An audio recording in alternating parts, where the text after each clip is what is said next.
782 میں خلیفہ ہارون رشید کی شادی اپنے چچا زاد زبیدہ سے ہوئی۔ زبیدہ نہایت خوبصورت، ذہین اور صاحب تدبیر خاتون تھی۔ اپنی مثال آپ تھے۔ ملکہ زبیدہ نے جلد ہی دربار خلافت میں بھی اپنے مقام بنا لیا۔ بڑے بڑے معاملات میں ان سے مشورے لیے جانے لگے۔ بغداد میں ہر طرف ملکہ زبیدہ کی شہرت کا چرچا تھا۔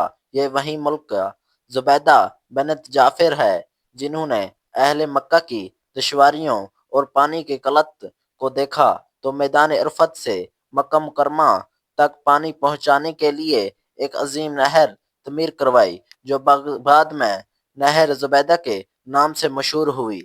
شادی کے 5 سال بعد یعنی 787 میں اللہ تعالیٰ نے خلیفہ ہارون رشید اور ملکہ زبیدہ کو ایک بیٹا عطا فرمایا جس کا نام عامر رکھا گیا۔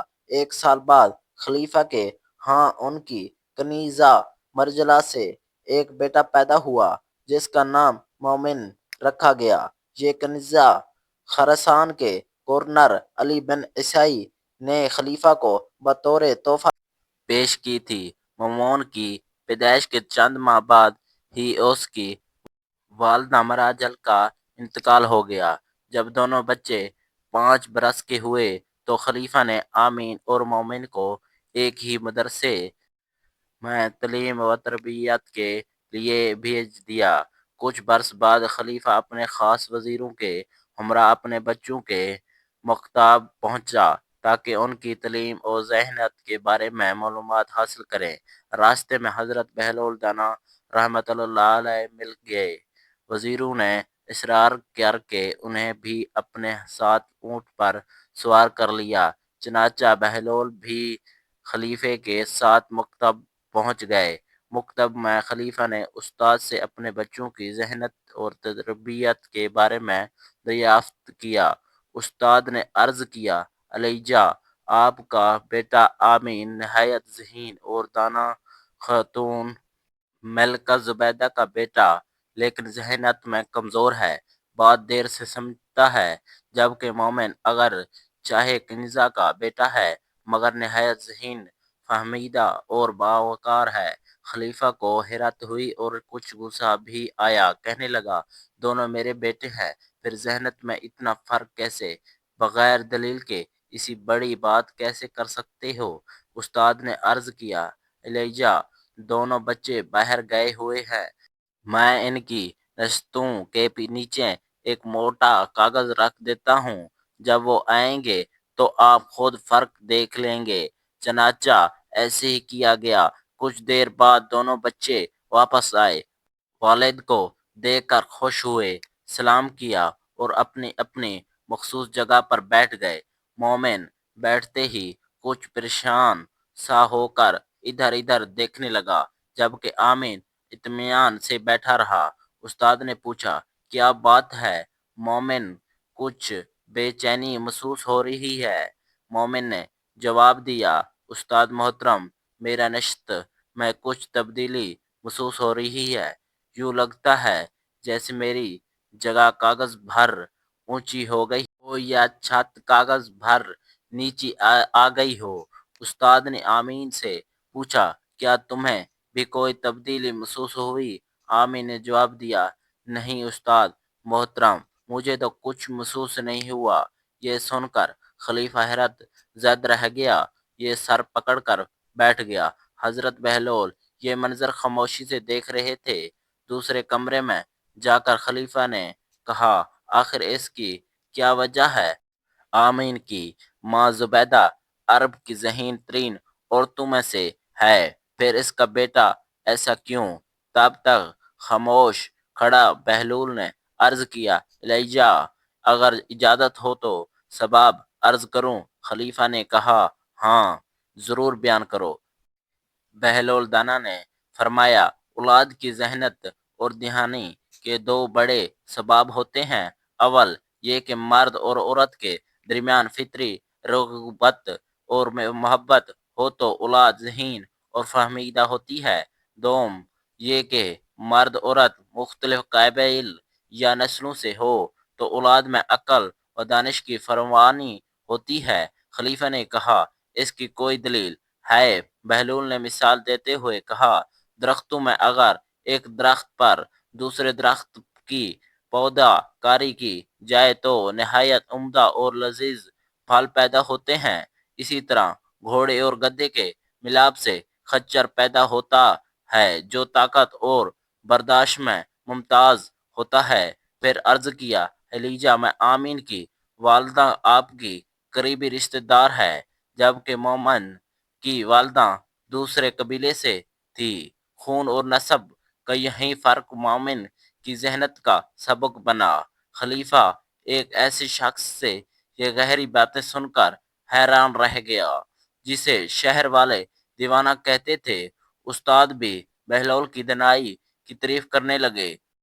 ہارون رشید عباسی خلافت کا وہ عظیم حکمران تھے جس کے نام سے سلطنتیں کانپتی تھی۔ بغداد سونے کی طرح چمکتا تھا، دربار میں وزیروں کی قطاریں اور خدام کی فوجیں موجود رہتی، مگر اسی شہر کی گلیوں میں ایک شخص ننگے پاؤں پھرتا تھا جسے لوگ دیوانہ کہتے تھے، اور وہ تھا حضرت بہلول دانا۔ وہ بہزار بچوں کے ساتھ کھیلتا، مٹی کے گھروندے بناتا اور ہنستا رہتا تھا، مگر اس کی ہر بات عقل والوں کے دل چیر دیتی تھی۔ ایک دن ہارون رشید نے سنا کہ بہلول بادشاہت کو حقیر جانتا ہے۔ اس نے ارادہ کیا کہ آج اسے آزمایا جائے۔ چنانچہ شاہی رائب و دبدبہ کے ساتھ وہ بہلول کے پاس پہنچا اور پوچھا، کیا تم مجھے پہچانتے ہو؟ بہلول مسکرائے اور بولے، ہاں میں تمہیں پہچانتا ہوں، تم چند دن کے بادشاہ ہو اور میں اس بادشاہی کی تیاری میں ہوں جس کی بادشاہت کبھی ختم نہیں ہوگی۔ یہ سن کر درباری تڑپ اٹھے، مگر ہارون رشید خاموش رہا۔ پھر اس نے کہا، لوگ تمہیں پاگل کہتے ہیں۔ بہلول ہنس کر بولے، پاگل وہ ہیں جو چند روز حکومت پر اترے اور ہمیشہ کی زندگی کو بھول جائے۔ اگر یہ پاگل پن ہے تو میں پاگل ہوں۔ پھر ہارون رشید نے نصیحت طلب کی۔ بہلول نے زمین سے مٹی اٹھائی اور فرمایا، یہی تمہارا انجام ہے، کل تم بھی اسی مٹی میں مل جاؤ گے۔ نہ تخت بچے گا، نہ تاج، نہ محافظ، پھر صرف عمل ساتھ جائیں گے۔ اگر عدل کیا تو نجات، اگر ظلم کیا تو رسوائی۔ ایک بار بادشاہ نے سونے کے سکے اور قیمتی تحائف بھیجے، مگر بہلول نے سب واپس لوٹا دیے اور کہا، میں وہ دولت نہیں لیتا جو قیامت کے دن میرے اور تمہارے خلاف گواہی بن جائے۔ ایک دن ہارون رشید نے اسے قبرستان میں قبروں کے درمیان ہنستے دیکھا اور پوچھا، یہاں کیوں ہنس رہے ہو؟ بہلول نے جواب دیا، میں ان لوگوں پر ہنس رہا ہوں جو محلوں میں بیٹھ کر موت کو بھول گئے ہیں، اور ان قبروں والوں پر رو رہا ہوں جو کل کہا کرتے تھے، ابھی وقت ہے، ابھی وقت ہے۔ وقت گزرتا گیا۔ ایک رات ہارون رشید کے دل میں دنیا کی چمک مڈ پڑ گئی اور اس نے کہا، کاش میں تم جیسا ہوتا۔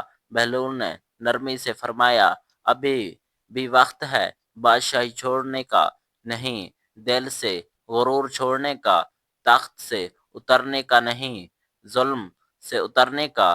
یوں حضرت بہلول نے بغیر خطبے اور بغیر کتاب کے ایک بادشاہ کے دل میں آخرت کا چراغ جلا دیا اور ثابت کر دیا کہ اصل عقل وہ ہے جو ہنستے ہوئے بھی موت کو یاد رکھے، اور اصل بادشاہ وہ ہے جو دل کو دنیا کی قید سے آزاد کر دے۔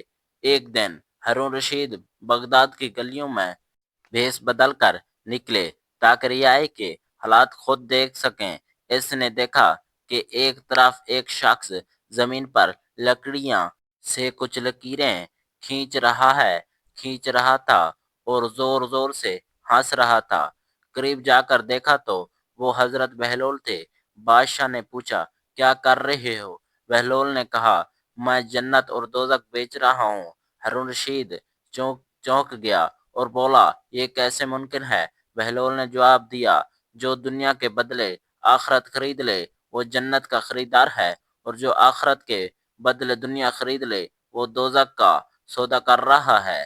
یہ کہہ کر بہلول نے ایک لکیر کی طرف اشارہ کیا۔ یہ وہ لوگ ہیں جو چند دن کی عیش کے لیے اپنی ہمیشہ کی زندگی ہار دیتے ہیں۔ پھر دوسری لکیر کی طرف اشارہ کیا۔ یہ وہ ہیں جو نفس کو روکتے ہیں مگر رب کو پالتے ہیں۔ اور ہارون رشید خاموش ہو گیا۔ چند دن بعد اسی بات کا اثر دل میں لے لیا۔ اس نے بہلول کو محل میں بلایا اور کہا میں تمہیں کچھ دینا چاہتا ہوں۔ بہلول نے کہا اگر دینا ہی ہے تو انصاف دو، اگر عطا کرنا ہے تو مظلوموں کو دو، کیونکہ وہ خزانہ جو ریا کے آنسو سے بھرا ہو قیامت کے دن آگ بن جاتا ہے۔ ہارون رشید کی آنکھوں میں آنسو آ گئے اور اس نے کہا پھر میرے لیے دعا کرو۔ بہلول نے ہاتھ اٹھا کر کہا اے اللہ اس شخص کو وہ نظر عطا فرما جو تاج کے نیچے بھی قبر دیکھ لے، اور وہ دل دے جو اختیار پا کر بھی تجھے نہ بھولے۔ اس دن کے بعد ہارون رشید جب بھی کسی فیصلے کے لیے بیٹھتا تو بہلول کی یہ بات اس کے کانوں میں گونجتی رہتی، جنت اور دوزخ کوئی جگہ نہیں بلکہ انسان کے فیصلے ہیں۔ ایک دن بادشاہ اپنے دربار میں بیٹھا تھا، وزیر اور علماء موجود تھے کہ اچانک ایک مکھی آ کر اس کے سامنے منڈلانے لگی۔ بادشاہ نے ہنستے ہوئے پوچھا بتاؤ یہ مچھی نر ہے یا مادہ؟ دربار میں خاموشی چھا گئی، کوئی جواب نہ دے سکا۔ اسی وقت حضرت بہلول مسکرائے اور بولے اے بادشاہ اگر یہ بے حیائی سے تم پر آ بیٹھے تو مادہ ہے، اگر ادب سے فاصلہ رکھے تو نر ہے۔ پورا دربار ہنس پڑا مگر ہارون رشید چونک گیا، کیونکہ اس ایک جملے میں ہنسی کے ساتھ گہرے سبق بھی تھے۔ بہلول نے مزید کہا بعض چیزیں عقل سے نہیں کردار سے پہچانی جاتی ہیں، جیسے انسان کی پہچان لباس سے نہیں بالکل عمل سے ہوتی ہے۔ ایک دن ہارون رشید نے بہلول کو بغداد کے قبرستان میں دیکھا کہ وہ ایک قبر کے سرہانے بیٹھے مٹی سے کھیل رہا ہے، کبھی مسکراتے کبھی خاموش ہو جاتے۔ بادشاہ نے پوچھا یہ کیوں بیٹھے ہو؟ بہلول نے کہا میں ان لوگوں کے درمیان بیٹھا ہوں جو سچ بولتے ہیں۔ ہارون نے پوچھا کیسے؟ بہلول نے قبروں کی طرف اشارہ کیا، یہ وہ لوگ ہیں جو اب نہ جھوٹ بول سکتے ہیں نہ چال پلوسی، یہ سب مجھے ایک ہی بات بتا رہے ہیں کہ انجام ایک ہے۔ پھر انہوں نے مٹی کی ایک ڈھیری اٹھائی اور کہا اے بادشاہ اگر یہ محل ہوتی تو تم خوش ہو جاتے اور چونکے، یہ قبر ہے اس لیے تم ڈر گئے ہو، حالانکہ انجام دونوں کا یہی ہے۔ ہارون رشید کی آنکھوں میں آنسو آ گئے، اس نے کہا مجھے نصیحت کرو۔ بہلول نے فرمایا اپنے دل کو تخت نہ بناؤ کہ اس پر نقش بیٹھ جائے، اسے قبر سمجھو تاکہ غرور مر جائے۔ یاد رکھو وہ دن دور نہیں جب تم یہاں اکیلے آؤ گے، نہ دربار ساتھ ہوگا نہ محافظ، صرف وہ فیصلہ ساتھ ہوں گے جو تم نے کمزوروں کے حق میں کیے ہوں گے۔ یہ سن کر ہارون دیر تک خاموش کھڑا رہا، اس کے دل میں دنیا کی محبت ہلکی اور آخرت کی فکر گہری ہو گئی۔ اے اللہ ہمیں وہ آنکھ عطا فرما جو عروج میں بھی زوال دیکھ لے، اور وہ دل عطا فرما جو اختیار پا کر بھی تجھے نہ بھولے۔